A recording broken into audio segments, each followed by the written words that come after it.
Is it continuing to get worse, or has it just always been this bad? We're now figuring it out.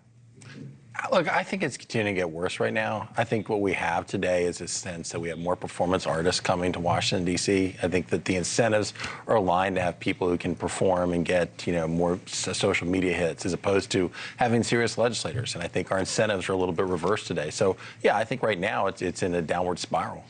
One part that we are always told during these moments is, well, the House Ethics Committee is investigating. Seems like kind of a contradiction in terms these days. The Speaker of the House spoke to that very same issue earlier. Take a listen. There's another Democrat, Sheriff Liz McCormick, who will be to a sentencing hearing on Tuesday of next week through the House Ethics Committee. They investigated and gave her so much due process that it took more than 2 years because she resisted it. I expect that they will come forward with a recommended punishment for the Congress, and I suspect that may be expulsion. In my view, that would be appropriate. Amisha, is it time for Congress to, if they can't hold themselves to a standard for the American people, to figure out a way to hold them to a different one?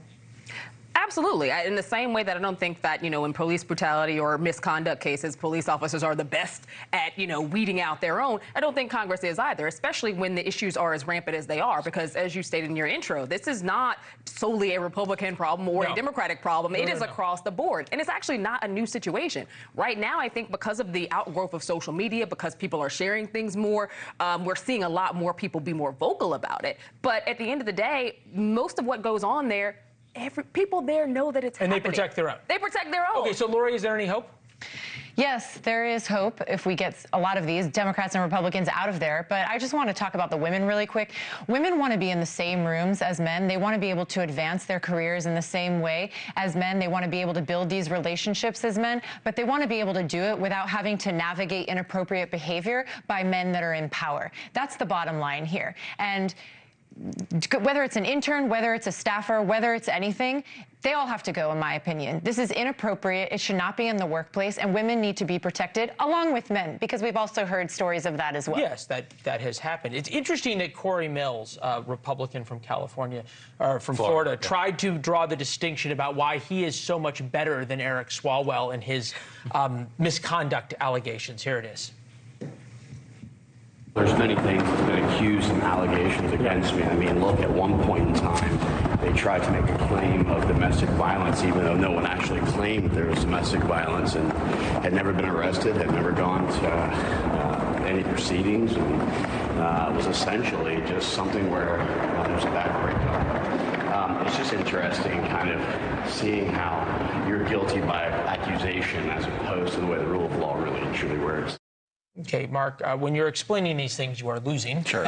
Number one. But number two, what is the line here of the old boys network that I think we have all seen and heard, that there was a lot of Republicans and a lot of Democrats on Capitol Hill that you would never allow your sister or your daughter to go work for, and yet they were protected? Look, I mean, I think that culture has changed in a lot of ways, Leland. And look, when we talk about this, and we talk in sort of broad strokes. Right. And I think that there's 535 elected representatives up there. And in some unfortunate ways, they are representative of the American people. And maybe not the best of the American people. No, I mean, I think it's true, and I think we all hold them up to have, and we expect them to have a higher standard. But well, they should be, right? I think they should be, but I think they're also, elected by the American people who sometimes have a different standard. All right. So if culture is downstream of politics, right? And the culture has become exactly what Mark said, which is performance art. People are far more interested in hot takes and owning the libs or owning the Republicans or whatever it is. Then nothing's going to change, Laurie, until the people actually demand something different, right? And elect serious people. Look, Mark, with all due respect to you, that's not an excuse. We cannot excuse the behavior of these men and what they're doing to people. I don't think I said it was an excuse. I didn't give it. I was saying this. Work for them, and the fact that there's even a fund through the House and Senate that pays off these people basically to be quiet just continues to exacerbate the problem. They pay them off with taxpayer dollars. Correct. And there is no accountability for that. It's unbelievable and inexcusable. I think that one of the things that, is happening here, and I love to see people get kicked out who don't need to be there, but it's also like, men in power, some women as well, have been known to be philanderers. When we talk, that's a different conversation than people with unwanted sexual advances, individuals that are being accused of rape, up to and including folks who are utilizing their power to prey on interns. And that isn't just on Capitol Hill. That happens in places that all of us work. We've all worked in media as well. It also happens there. The power, though, that members of Congress seem to have is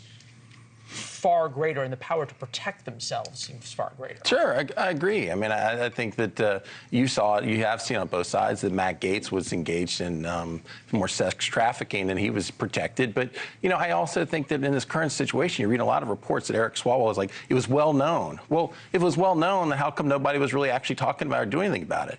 And, it didn't even have to get to this point. It was reported of him sleeping with Chinese spies. That was 8 years ago. I mean, you have a president of the United States who has over 24 women who have said that, he had some sexual impropriety, and he had his own legality around at least one of them, of which he was found liable. So I think that, the American public writ large, maybe not in this case, but they said they just moved on. Is that sort of what it is? Isn't that what I said just a couple minutes ago? Of course they care about it, Leland. I just made that case and just say that that's part of culture. I think that you're right there. But I think I was making the case. My push is that nobody pushed him out. Yes. Actually, many people came and voted for him, irrespective to the fact that all of that was known. And let's talk about the president who just pardoned most of the January. No, hold on, Leland, please. This is about sexual assault against children. Pardon most of the January 6th people that were convicted, and a third person this week just came out that he was molesting children. Okay, we're going to go now. These are the people that he's pardoning. Thank you all.